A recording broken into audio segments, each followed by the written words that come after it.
پسینے کا کیا حال ہے حضور کے؟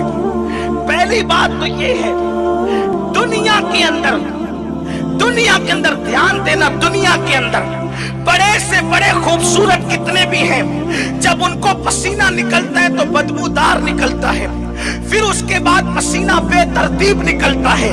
میں تھوڑا سا کھل کے تبصرہ کرنا چاہتا ہوں، کیونکہ دیہات کے بچے بھی بیٹھے ہوئے ہیں، کچھ خواتین بھی ہیں۔ جوان تو سمجھتے ہیں دیہات کا ہو کہ شہر کا ہو، لیکن جو چھوٹے بچے ان کو سمجھنے میں دقت آتی ہے، مگر میں اپنے بچوں کو بھی سمجھانا چاہتا ہوں، پسینہ نکلتا ہے تو بغل سے نکلتا ہے، پسینہ نکلتا ہے تو جان سے نکلتا ہے، پسینہ نکلتا ہے تو جوڑ جہاں ملتے ہیں وہاں سے نکلتا ہے، اور نکل کر کے بہتا ہے اور کدھر بھی بہتا ہے۔ اب زبان حیا خاموش ہے، کہاں کہاں بہتا ہے، لیکن یہ میرے نبی کی خوبصورتی ہے، یہ میرے نبی کی شان ہے۔ حضور کو پسینہ نکلتا تھا تو بے ترتیب نہیں نکلتا تھا، اور نکل کر کے کبھی بہتا نہیں تھا۔ صحابہ کہتے ہیں نبی کو جب بھی پسینہ نکلتا تھا تو پیشانی پر آ کر ایسے جم جاتا تھا جیسے چاندی کی پلیٹ پر کسی نے سونے کے موتی ڈال دیے ہو۔ حضور کا پسینہ بھی کبھی بے ترتیب نہیں نکلتا تھا، اسی لیے کسی نے یہ نہیں کہا کہ حضور کے گرتے ہوئے پسینے کو ہم نے شیشی میں لیا۔ جس نے بھی کہا یہ کہا کہ میں نے حضور کے جسم سے سمیٹ کر کے پسینہ لیا۔ اس سے پتا چلا جس کا پسینہ بے ترتیب نہ نکلتا ہو، اس کی زندگی کی صبح و شام کی ترتیب کا عالم کیا ہوگا، اس کی زندگی کی صبح و شام کی ترتیب کا عالم کیا ہوگا۔ حضور کی زلفیں زندگی میں کبھی نہیں بکھری۔ حضور علیہ السلام کی بھویں گہری گہری باریک تھی اور آپس میں ملی ہوئی تھی، دور سے دیکھنے پر الگ الگ لگتی تھی، قریب سے دیکھنے پر ملی ہوئی لگتی تھی۔ حضور کا گول گول چہرہ تھا، حضور کے چہرے کو کسی نے کہا ہندوستان کی تلوار کی طرح چمکتا تھا، بنا کر دیا گیا۔ نہیں، حضور کا چہرہ ہندوستان کی تلوار کی طرح نہیں بلکہ چاند کی طرح چمکتا تھا، یعنی تلوار لمبوتری ہوتی ہے اور چاند گول ہوتا ہے، اسی لیے فرمایا چاند کی طرح چمکتا تھا۔ لیکن بات یہ کرنے چلا ہوں،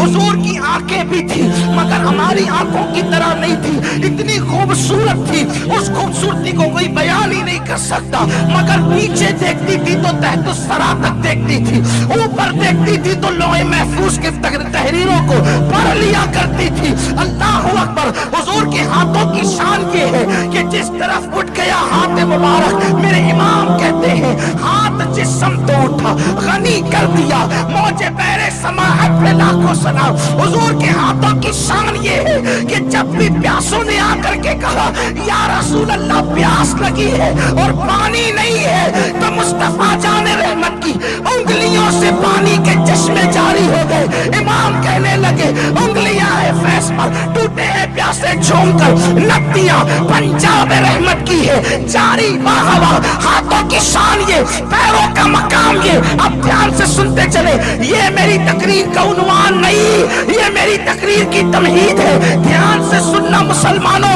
مصطفیٰ جان رحمت کے پیروں کا مقام یہ ہے۔ حضور مٹی پر قدم رکھتے ہیں تو پیر کا نشان نہیں پڑتا، لیکن پتھر پہ قدم رکھتے ہیں تو پیر کا جاتا ہے۔ حضور کی زبان کی شان یہ، حضور اگر درختوں کو اشارہ کرے تو درخت جھومتے ہوئے بارگاہ مصطفیٰ میں آتے ہیں اور پھر فرماتے ہیں تو واپس چلے جاتے ہیں۔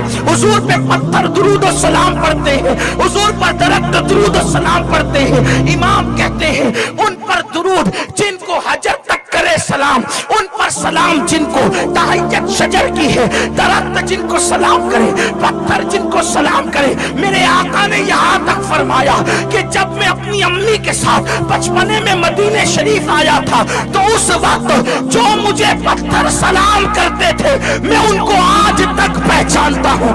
حضور کو جنہوں نے سلام کیا فرمایا آج تک پہچانتا ہوں۔ جو پتھر کا سلام سنے اسے محمد الرسول اللہ کہتے ہیں، جو درختوں کو بلائے اسے محمد الرسول اللہ کہتے ہیں، جو اشارہ کر کے چاند ٹکڑے کر دے اسے محمد الرسول اللہ کہتے ہیں، جو خالی کنویں کو میٹھا کر دے اسے محمد الرسول اللہ کہتے ہیں۔ پیاس میں چہرہ دیکھو